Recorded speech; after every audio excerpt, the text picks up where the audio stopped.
Good morning बेटा। बेटा हम न्यूमेरिकल्स कर रहे थे some basic concept of chemistry के। ठीक है, अब उन्हीं न्यूमेरिकल्स को कर रहे हैं हम। आगे जो न्यूमेरिकल्स हमारे बच गए थे, देखो हम ये एनसीईआरटी क्वेश्चंस कर रहे हैं। हमें क्वेश्चन दिया हुआ है, फर्स्ट क्वेश्चन। ठीक है, पेन चेंज कर लो। क्वेश्चन हमें दिया हुआ है बेटा, die nitrogen and dihydrogen and dihydrogen react with each other to produce ammonia according to following reaction. ठीक है, क्या रिएक्शन दी हुई है? Nitrogen gas reacts with hydrogen gas to give ammonia gas. ठीक है, फर्स्ट दिया हुआ है हमें, फर्स्ट पार्ट दिया हुआ है, क्या निकालना है? Calculate the mass of ammonia, calculate the mass of ammonia produced if 2 into 10 की power 3 gram dinitrogen reacts with 1 into 10 की पावर 3 ग्राम ऑफ हाइड्रोजन। ठीक है, ये दिया हुआ है हमें। सेकंड पार्ट हमें निकालना है बेटा, identify the limiting reagent and access reagent. If yes, what is the mass of unreacted reactant? Okay, ये क्वेश्चन दिया हुआ है हमें। ठीक है बेटा, तो देखो सबसे पहले अपनी रिएक्शन लिखेंगे। क्या रिएक्शन दी हुई है भाई? Nitrogen gas reacts with hydrogen gas to give ammonia gas. ठीक है, इसकी अमाउंट दी हुई है हमें 2 into 10 की पावर 3 ग्राम, तो इसको हम क्या लिख सकते हैं? 2000, इसको 1000। ठीक है बेटा, दोनों की अमाउंट दी हुई है, तो इन दोनों में से एक क्या होगा? Limiting reagent. और जो हमारा लिमिटिंग रिएजेंट है वही हमारी हेल्प करता है ये फाइंड आउट करने के लिए कि प्रोडक्ट कितनी अमाउंट में बनेगा। ठीक है बेटा, तो यहाँ देखो, यहाँ पे हमें ग्राम में वेट दिया हुआ है। क्या दिया हुआ है? ग्राम में वेट। ओके, तो सबसे पहले हम निकालेंगे नंबर ऑफ मोल्स। तो वेट दिया, तो नंबर ऑफ मोल्स का फॉर्मूला क्या था बेटा? Weight upon molecular weight. तो 2000 अपॉन 28, ये क्या आएगा? 1000 अपॉन 2। तो यहाँ से नंबर ऑफ मोल्स आएंगे 71.48, ये 500। अब इसकी स्टिक्योमेट्री कितनी है? 1, इसकी स्टिक्योमेट्री 3, तो ये कितना आएगा बेटा? 71.48 और ये 166.6। अब इन दोनों में से अमाउंट कम कौन सी है? अमाउंट कम है हमारी 71.48। तो यहाँ पे बेटा देखो सेकंड पार्ट का आंसर आ गया। तो ये हमारा क्या हो गया? ये हमारा लिमिटिंग रिएजेंट हो गया। क्या होता है limiting reagent? The reagent which is completely consume during the course of reaction, उसको हम क्या बोलते हैं? Limiting reagent. तो नाइट्रोजन क्या हो गया? Limiting reagent. और ये जो हाइड्रोजन है ये हमारे पास क्या है? Access reagent. क्या है? Access reagent. एक्सेस रिएजेंट क्या होता है? The reagent which is left behind after the reaction. ठीक है बेटा, तो ये क्वेश्चन यहाँ तक हो गया। हमने लिमिटिंग रिएजेंट निकाल दिया। अब बेटा जो लिमिटिंग रिएजेंट होता है, जो हमारा लिमिटिंग रिएजेंट होता है वही हमारी हेल्प करता है ये फाइंड आउट करने के लिए कि प्रोडक्ट कितना बनेगा। ये फर्स्ट पार्ट में हमें ये कहा गया था, identify the amount of ammonia formed. तो क्या निकालना है? Amount of ammonia formed. किससे निकालोगे? Limiting reagent. लिमिटिंग रिएजेंट क्या है? नाइट्रोजन। तो यहाँ से कहेंगे हम 28 gram of nitrogen gives us 2 × 17 gram ammonia, तो 1 कितना देगा बेटा 34/28। निकालना कितने में है 2000 में, कितने में 2000 से 2000 में। तो यहाँ पे फॉर्म्ड अमाउंट ऑफ अमोनिया कितनी आएगी बेटा, formed amount of ammonia comes out to be 2428.5 gram. ये हमारे पास अमोनिया बच गया। ये फर्स्ट पार्ट का आंसर हो गया। थर्ड पार्ट पूछा है कि अगर हमारे पास एक्सेस रिएजेंट बचा तो उसकी अमाउंट कितनी होगी। तो यहाँ पे हम क्या लगा देंगे बेटा, law of conservation of mass. क्या लगाएंगे, law of conservation of mass. तो law of conservation of mass क्या कहता है, mass can neither be created nor be destroyed, it will change from one form to another form. या कहता है total mass of reactant is equal to total mass of product. तो reactant में कितना है बेटा 2000, हाइड्रोजन 1000, तो अमोनिया कितना बना 2428.5। इसको कंप्लीट रिएक्ट करने के लिए कितनी अमाउंट और चाहिए थी x, तो यहाँ से x की वैल्यू निकालेंगे 3000 माइनस 2428.5। तो यहाँ से x क्या हो गया, अमाउंट ऑफ हाइड्रोजन रिमेनिंग अनरिएक्टेंट। ठीक है बेटा, तो कितनी आएगी 571.5 ग्राम। x क्या है, अमाउंट ऑफ रिमेनिंग हाइड्रोजन, या इसी को हम बोल लेंगे ये क्या है एक्सेस रिएजेंट। क्लियर हुआ बेटा ये न्यूमेरिकल। हाँ, अब नेक्स्ट न्यूमेरिकल पे प्रोसीड करते हैं। नेक्स्ट क्वेश्चन हमें दिया हुआ है बेटा, how are 0.50 mole Na2CO3 and 0.50 molar Na2CO3 different, कि 0.50 मोल Na2CO3 और 0.50 मोलर Na2CO3 कैसे डिफरेंट हैं। तो यहाँ पे हम क्या करेंगे बेटा, देखो हमें क्या दे रखा है मोल्स, तो यहाँ से हम निकाल लेंगे कि 0.50 मोल Na2CO3 में इसका वेट कितना है। तो देखो हमें नंबर ऑफ मोल्स दे रखे हैं, तो नंबर ऑफ मोल्स का फॉर्मूला क्या होता है, weight upon molecular weight. Molecular weight किसका लेंगे Na2CO3 का। तो देखो एक सोडियम का 23, कितने सोडियम 2, कार्बन का 12, एक ऑक्सीजन का 16 × 3। तो यहाँ से Na2CO3 का मोलिकुलर वेट कितना आएगा बेटा 106। नंबर ऑफ मोल्स कितना है 0.50 × 106 इज इक्वल टू वेट। तो यहाँ 100 तो कितना आ जाएगा, यहाँ से वेट आएगा बेटा 53 ग्राम। ठीक है 53 ग्राम।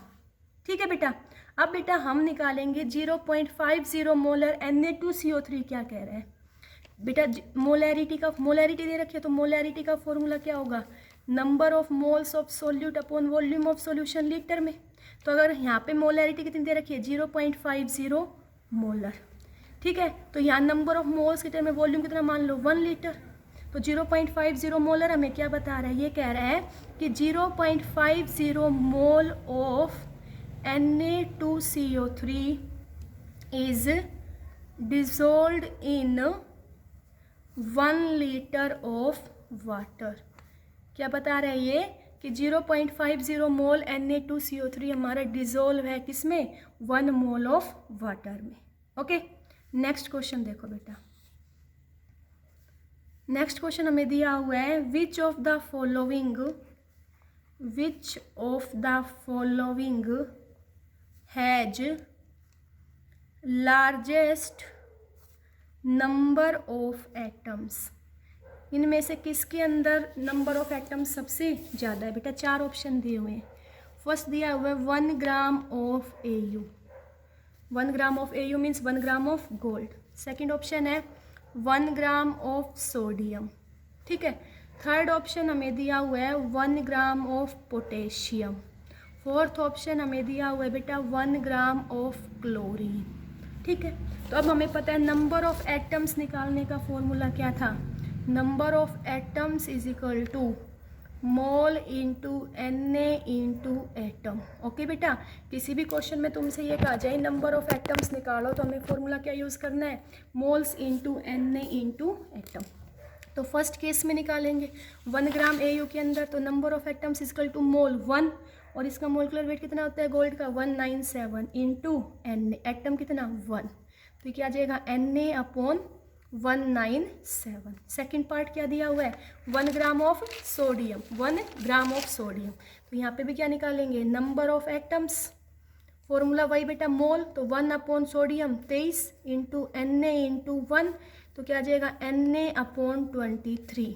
थर्ड पार्ट देखो, 1 ग्राम ऑफ पोटेशियम में, यहाँ पे भी क्या निकालने हैं, नंबर ऑफ एटम्स, तो क्या आएंगे 1 अपॉन 39 इंटू Na इंटू 1, तो ये क्या आएगा Na अपॉन 39।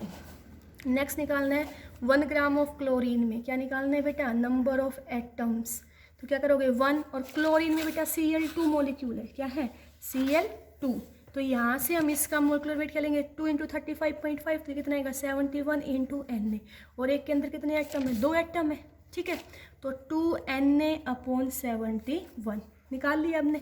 अब बेटा देखो, जिसकी डिनोमिनेटर में वैल्यू सबसे छोटी होगी उसकी वैल्यू सबसे ज़्यादा आएगी, तो यहाँ से हमें आंसर पता चल गया 1 gram of Na will contains highest number of atoms, okay, क्योंकि नंबर ऑफ एटम्स का फॉर्मूला क्या होता है बेटा, moles into Na into atom, okay.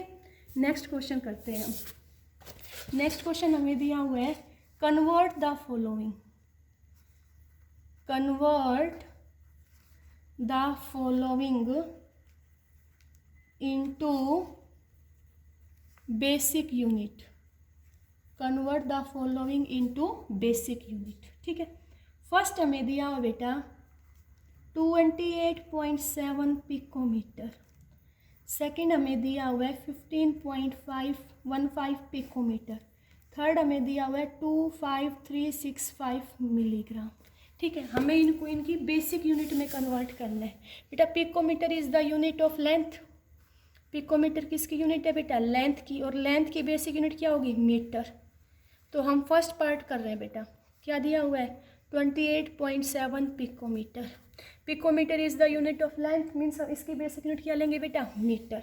तो देखो 1 पिकोमीटर इज इक्वल टू 10 की पावर -12 मीटर, ठीक है।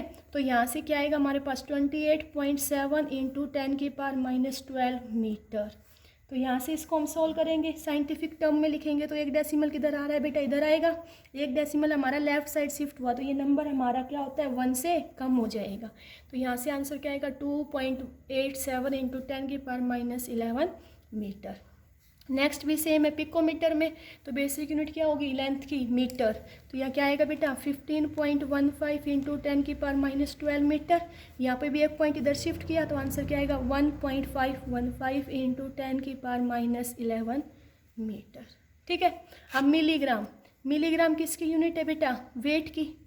तो वेट को किस में लेते बेटा, बेसिक यूनिट क्या होगी kilogram.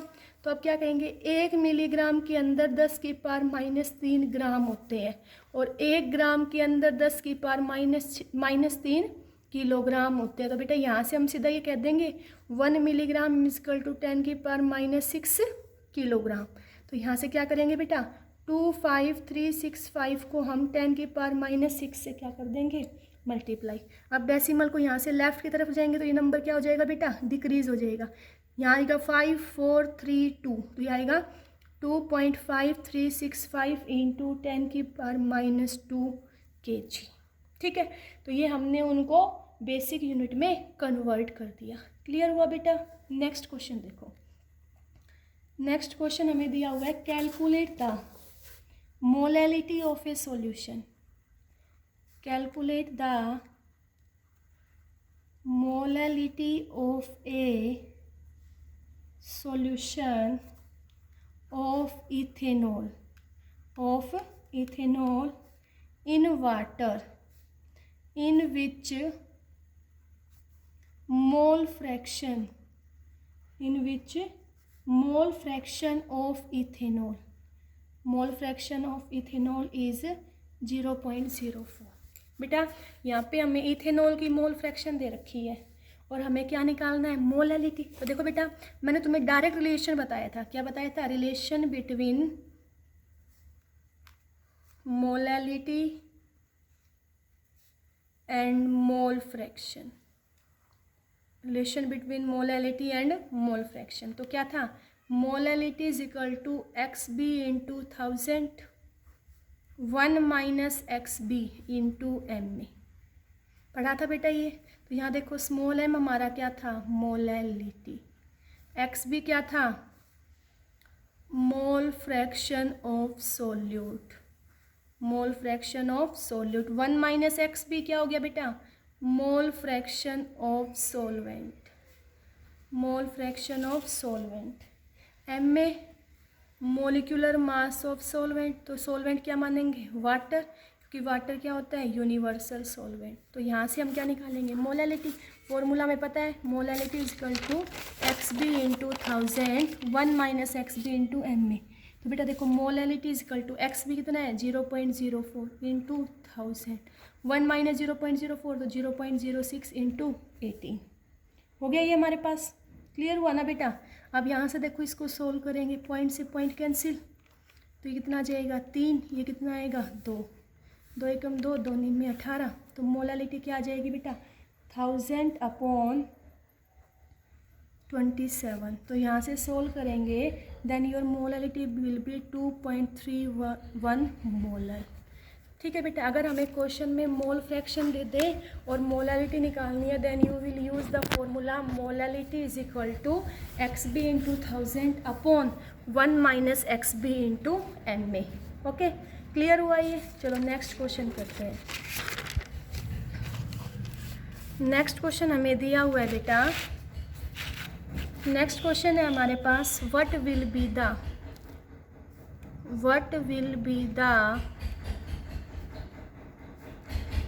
mass of one, what will be the mass of one 12C atom in gram, what will be the mass of one 12C atom in gram।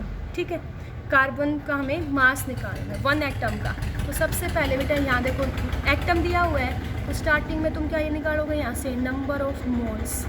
तो नंबर ऑफ मोल्स क्या आएंगे बेटा n by N में।